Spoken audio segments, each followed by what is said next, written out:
عليكم ورحمة الله وبركاته. اللهم صل وسلم وبارك على سيدنا محمد. أهلا بيكم في منوعات هالة الجندي. أتمنى يا رب تكونوا بخير وصحة وسعادة. النهاردة وصفتنا جميلة جدا جدا ومن حاجات موجودة في البيت، وهو الخروب زي ما انتوا شايفين كده. هتجيبيه من عند العطار اهو، عايزاه تجيبيه مكسر، عايزاه تجيبيه سليم.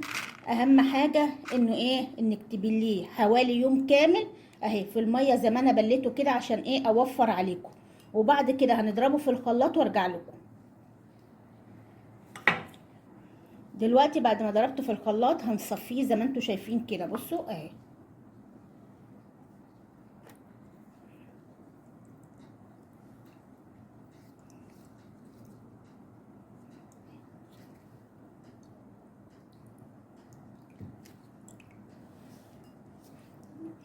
بصوا هنصفيه عشان احنا عايزين الميه بتاعته بس. على فكره الحاجات دي ما تترميش، انت ممكن تعملي بيها سكراب حلو جدا. هتحطي معلقه سكر ومعلقه بن وزيت زيتون وهتعملي بيها سكراب، هيبقى حلو جدا. انا هوريكم برضو في الاخر ممكن نعمل بيه سكراب ازاي قبل ما نعمل الماسك ده، هيبقى جميل جدا اهي.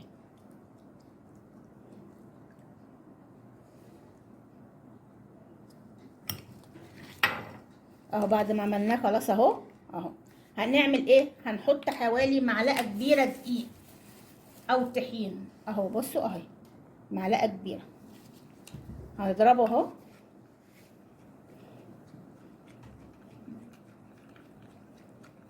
لغايه ما يتجانس كله مع بعض. طبعا احنا ممكن نزود لان الميه طلعت مثلا قليله، وانا عايزه الماسك دوت ما يبقاش سائل قوي اهو زي ما انتوا شايفين اهو. على فكره الماسك دوت طبعا هقول لكم فوائده واحنا بنعمل الماسك اهو زي ما انتوا شايفين اهو. بصوا اهي، هاخد معلقه كمان دقيق بس ما تبقاش كبيره اهي. الماسك ده بيعمل على تفتيح ونضاره البشره بطريقه ما تتخيلهاش. كمان بيزيل التسبغات اللي في البشره، وكمان بيدي للبشره لمعان وترطيب عالي جدا. كمان بيشد البشره بطريقه سريعه جدا، خاصه الخطوط الرفيعه اللي في البشره هتختفي تماما بعد مرتين 3 من الماسك ده زي ما انتوا شايفين. بصوا اهو، بصوا بقى عامل ازاي. هنحط كمان مكون جميل جدا بيعمل على شد البشره وترطيبها بطريقه رائعه جدا، وهو جل الالوفيرا اللي هو جل الصبار. بصوا معلقه، مش هناخد كتير اهو.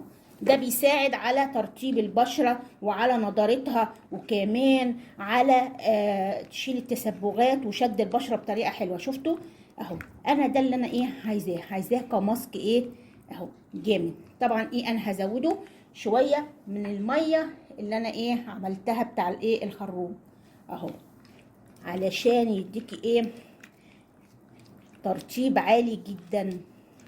خاصه احنا في فصل الصيف محتاجين الترطيب ده بطريقه جامده جدا. بصوا اهو، بصوا اهو زي ما انتوا شايفينه كده اهو.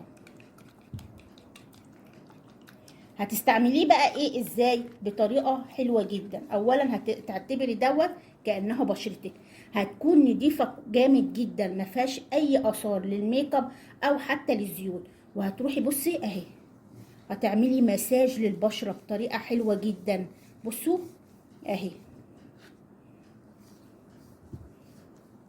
هتديكي نعومه وجمال بطريقه رهيبه رهيبه. طبعا اهي زي ما انتوا شايفين اهو. بصوا اهو هتفضلي تعملي مساج علشان تنشطي الدوره الدمويه تنشطي الكولاجين اللي موجوده في البشره زي ما انت شايفه كده اهو. بعد كده هتسيبيها ربع ساعه على بشرتك، وبعد كده هتغسليها. هتلاقي بشره جميله جدا، تفتيح ونضاره وازاله تسبغات، وكمان شد البشره بطريقه سريعه وحلوه جدا، وكانك بشره الاطفال. بصراحه استعمليه مش هتندمي ابدا عليه. اتمنى يا رب ان الفيديو يكون نال اعجابكم. لو نال اعجابكم ما تنسوش الاشتراك في القناه وتفعيل الجرس ولايكات كتيره حلوه زيكم. ونتقابل ان شاء الله في فيديو جديد وانتم في منتهى الصحه والسعاده. والسلام عليكم ورحمه الله وبركاته.